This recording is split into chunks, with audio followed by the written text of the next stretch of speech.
Perlunya integrasi bagi seluruh rakyat Indonesia. Dengan tema Rencana Pengalihan Dana Subsidi dari Pendidikan Tinggi ke Pendidikan Dasar.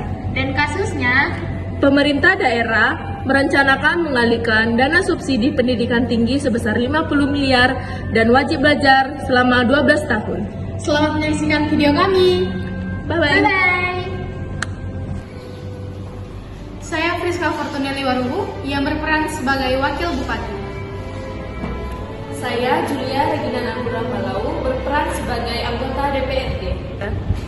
Saya Gita Riana Papahan sebagai jurnalis media lokal. Baik, ada saya Gloria Situmorang dari Ketua BEM Universitas Negeri Medan. Saya Joanna Agustin sebagai perwakilan komite sekolah. Selamat pagi Ibu dan Saudari sekalian. Hari ini kita mengadakan forum dialog terbuka mengenai rencana pengalihan subsidi pendidikan tinggi ke pendidikan dasar. Dengan waktu 45 menit, berkasus pemerintah daerah merencanakan mengalihkan dana subsidi pendidikan tinggi sebesar 50 miliar untuk program wajib belajar 12 tahun.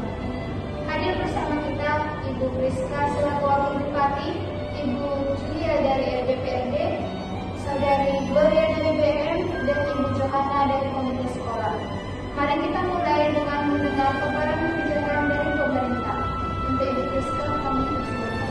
Baik, terima kasih atas waktu yang telah diberikan kepada saya dan kita. Saudara-saudara sekalian, keputusan kita diambil berdasarkan data dan keadaan yang mengkhawatirkan.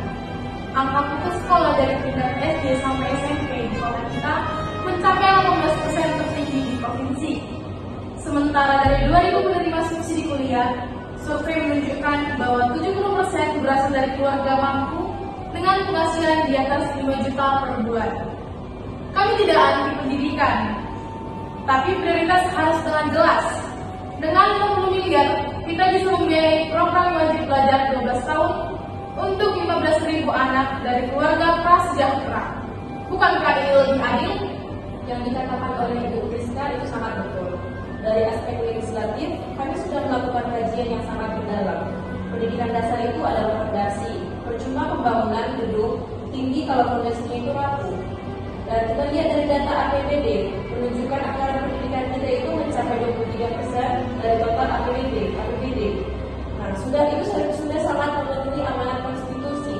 Tapi alokasi yang ada belum optimal. Subsidi pendidikan tinggi hanya menyentuh 0,3% dari total penduduk usia sekolah. Sementara yang membutuhkan bantuan pendidikan dasar itu mencapai 12% populasi. Terima kasih penjelasannya. Sekarang mari kita dengar tanggapan dari masyarakat. Saudari Gloria dan silakan. Baik, sebelumnya saya mengucapkan banyak terima kasih kepada Ibu Gita, Ibu Priska, dan Ibu Julia. Kami selaku mahasiswa sangat menghargai niat baik untuk pendidikan dasar ini. Tapi ada beberapa hal yang perlu kita pertimbangkan di sini. Yang pertama, data 70% penerima dari keluarga mampu itu perlu diverifikasi ulang. Berdasarkan survei BEM terhadap 500 penerima subsidi 65% justru dari keluarga dengan penghasilan di bawah ART 3 juta per bulan.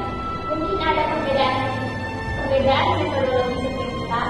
Kedua, kebijakan ini seperti memotong tangga di tengah-tengah. Ada 800 mahasiswa semester 5 sampai semester 8 yang sudah menginvestasikan waktu dan biaya mereka.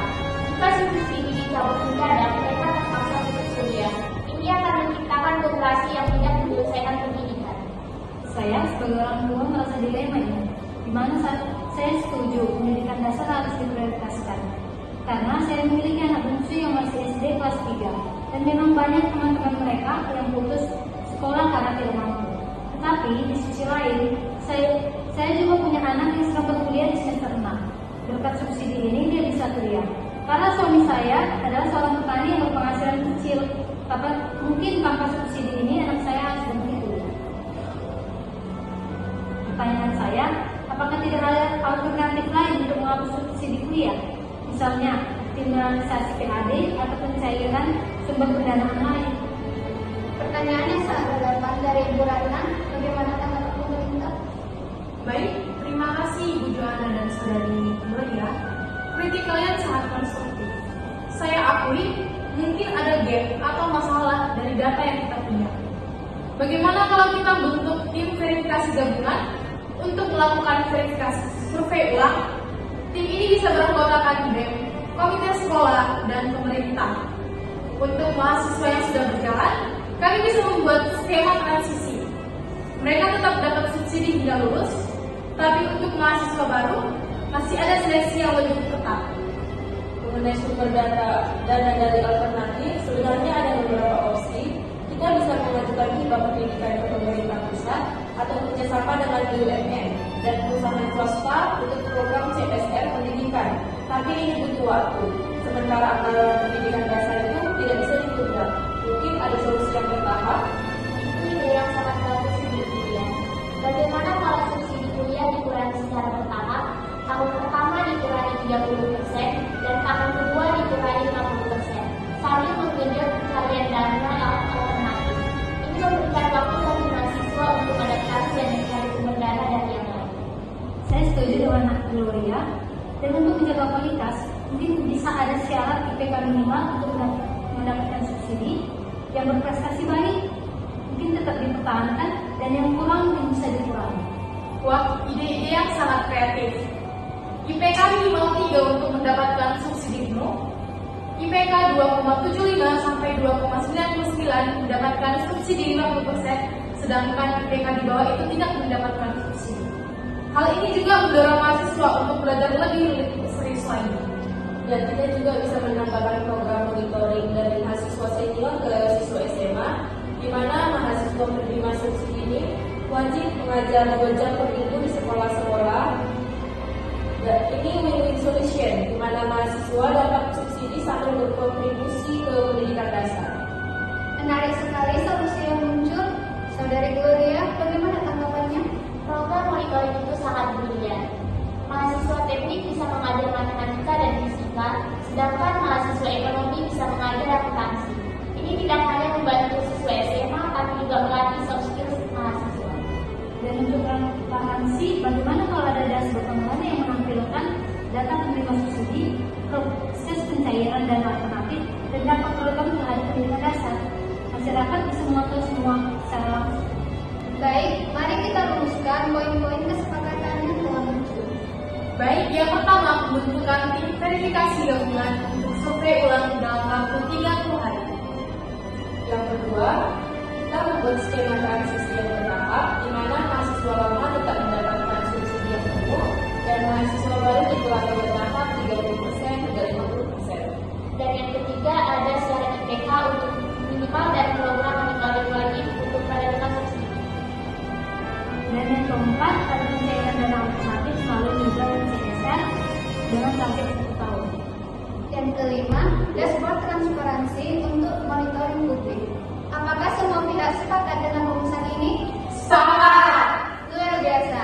Dialog hari ini menunjukkan bahwa perbedaan pendapat bisa diselesaikan secara konstruktif jika semua pihak berkomitmen mencari solusi yang terbaik. Mari kita refleksikan nilai-nilai apa saja yang muncul dalam dialog kita. Ada musyawarah untuk mufakat. Kita tidak memaksakan kehendak, tapi mencari jalan tengah untuk menguntungkan semua pihak.